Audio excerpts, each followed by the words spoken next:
Hello అండి, అందరికీ hi. ఈరోజు టమాటా ఎగ్ ఫ్రై చేస్తున్నానండి. సో నా స్టైల్లో నేను టమాటా ఎగ్ ఫ్రై ఎలా చేస్తానో చూపిస్తున్నాను. ఒక్కొక్కరు ఒక్కొక్క విధంగా చేస్తారు.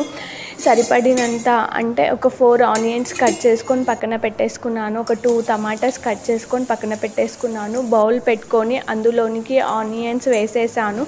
సరిపడినంత సాల్ట్ కూడా వేసేసాను. సో ఆనియన్స్ మొత్తం మగ్గడానికి టైం పడుతుంది.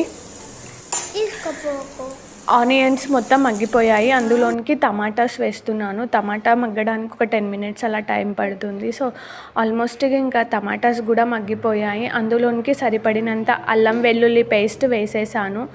అల్లం వెల్లుల్లి పేస్ట్ వేసేసి ఒక 2 మినిట్స్ పోయే వరకు, అంటే అల్లం వెల్లుల్లి పచ్చివాసన పోయే వరకు ఫ్రై చేసేసాను. సో ఇంకా లాస్ట్కి సరిపడినంత పసుపు, సరిపడినంత కారం, సరిపడినంత ధనియా పౌడర్ వేసేసుకొని మొత్తాన్ని నీట్గా కలిపేసుకున్నాను. ఇంకా ఆల్మోస్ట్ మొత్తం వేసేసాను. ఇంకా లాస్ట్కి ఎగ్స్ వేసుకొని మొత్తాన్ని మిక్స్ చేసేసుకుంటే సింపుల్గా టమాటా ఎగ్ కర్రీ అయితే, ఎగ్ ఫ్రై అయితే రెడీ అయిపోతుంది. సో నా స్టైల్లో నేను చేశాను. ఒక్కొక్కరు ఒక్కొక్క విధంగా చేస్తారు, ఎవరి స్టైల్ వాళ్ళదే.